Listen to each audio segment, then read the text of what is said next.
অনলাইনে সকলকে স্বাগতম। আমরা এখন রয়েছি পঞ্চগড়ের তেঁতুলিয়ার বাংলাবান্ধা ইউনিয়নে। এখানে জাকের পার্টির যে সাংগঠনিক কর্মী সমাবেশ হচ্ছে সেটি আজ অনুষ্ঠিত হচ্ছে। সামনে ঘনিয়ে আসছে জাতীয় নির্বাচন। সকল দলের পাশাপাশি জাকের পার্টিও এই নির্বাচনে অংশ নেওয়ার জন্য তারা ইতিমধ্যে প্রস্তুতি গ্রহণ করছে। আমরা যদি দেখাই, এখানে তারা আজ কর্মী সমাবেশ এখানে করছে। এখানকার যারা নেতাকর্মীরা রয়েছে তারা এখানে সকাল থেকেই এখানে আসতে শুরু করেছিল। তারা এই দুপুরের পর থেকে তারা এই সাংগঠনিকভাবে এখানকার যে তাদের যে সাংগঠনিক জনসভা সেটি তারা শুরু করেছে। সামনে নির্বাচনকে ঘিরে তাদের যে সাংগঠনিকভাবে তাদের যে কার্যক্রম সেটি তারা বেগবান করছে। আজ তারই অংশ হিসেবে পঞ্চগড়ের তেঁতুলিয়া থেকে তারা তাদের যে সাংগঠনিক কার্যক্রম সেটি তারা আজ শুরু করেছে। এখান থেকে তারা এই পঞ্চগড় জেলা জুড়ে তাদের যে সাংগঠনিক জনসভা সেটি তারা করবে। আমরা যদি একটু কথা বলার চেষ্টা করি এখানে যারা রয়েছেন তাদের, আজ আসলে আপনাদের এখানকার যে আজকে আপনারা সাংগঠনিক জনসভা করছেন, এখানকার আসলে আপনাদের এখান থেকে আপনাদের রাজনৈতিক বার্তার যে আপনাদের যে সামনে নির্বাচন, সেই নির্বাচনে কি আপনারা নির্বাচন করবেন কিনা এবং সাংগঠনিকভাবে আপনারা কি উদ্যোগ নিচ্ছেন সামনে নির্বাচনকে ঘিরে, যদি একটু জানাতেন।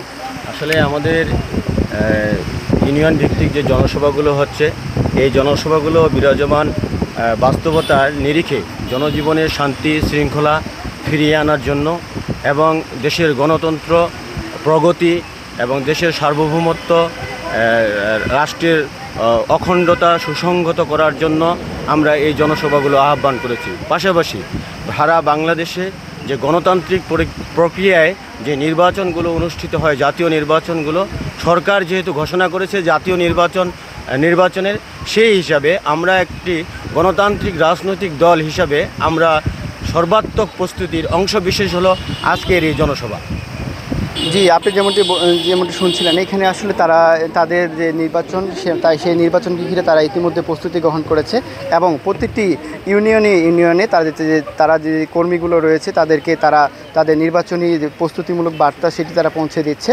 তারই অংশ হিসেবে তারা আজ পঞ্চগড়ের তেঁতুলিয়ার বাংলাবান্ধা ইউনিয়নে তাদের কর্মী সমাবেশ আজ অনুষ্ঠিত হচ্ছে। এই কর্মী সমাবেশকে ঘিরে এখানকার যারা নেতাকর্মীরা রয়েছে তাদের মধ্যে এক প্রকার উৎসব বিরাজ করছে। আমরা একটু জানার চেষ্টা করব, এখানে আমাদের আরেকজন রয়েছে।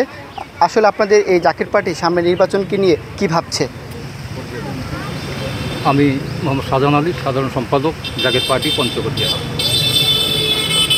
আসলে স্বাধীনতার 54 বছরে এই সুজলা সুফলা শস্য শ্যামলাই সোনার বাংলাদেশ বিনির্মাণ এখন পর্যন্ত সঠিকভাবে বিনির্মাণ হয়নি। এর কারণ হচ্ছে এদেশে যখন যে ক্ষমতায় আসে জনগণের সেবার কথা বলে তারা জনগণের সেবা না করে তারা নিজের স্বার্থ এবং দলীয় স্বার্থটাকে প্রাধান্য দেয়। বর্তমান বাংলাদেশের প্রেক্ষাপটে এই সোনার বাংলাদেশ গড়ার জন্য এই বাংলাদেশের একটি মাত্র নেতা জাকের পার্টির মহামান্য চেয়ারম্যান হিজবুল্লাহর মহাইমাম খাজা মোস্তফা আমির ফয়সাল মুজাদ্দিদি সাহেব, তিনার নেতৃত্বে এই বাংলাদেশকে সুজলা সুফলা শস্য শ্যামলায় পরিণত করা সম্ভব, অন্যথায় এই দেশকে রক্ষা করা সম্ভব নয় বলে আমি মনে করি। ধন্যবাদ। জি, আপনি যেমনটি শুনছিলেন, আমরা আরেকজনের সাথে কথা বলার চেষ্টা করি যে এখানকার যে আজকের যে সাংগঠনিক প্রোগ্রাম এটি আসলে এর পরবর্তীতে এই পঞ্চগড় জেলা জুড়ে অনুষ্ঠিত হতে যাচ্ছে কিনা সেটি নিয়ে আমাদের বিস্তারিত জানাবেন।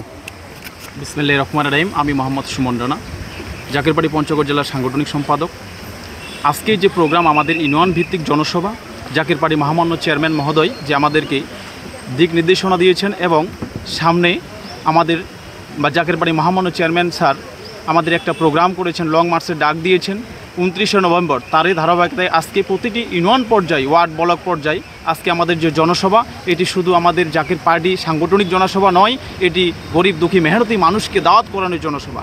গরিব দুঃখী মেহনতি মানুষকে জাকের পার্টির এটা দাওয়াতের জন্য আগামী 29শে নভেম্বরে যে আমাদের জাকের পার্টি মহামান্য চেয়ারম্যান মহোদয় যে ঢাকা লং মার্চের যে নিয়ত করেছেন, যে ঘোষণা দিয়েছেন এবং 3,21,00,000 নেতাকর্মী সেখানে উপস্থিত থাকবেন, তারই ধারাবাহিকতায় আজকে সারা বাংলাদেশে আমাদের 20শে সেপ্টেম্বর থেকে 31শে অক্টোবর পর্যন্ত এই জনসভাগুলি অনুষ্ঠিত হবে।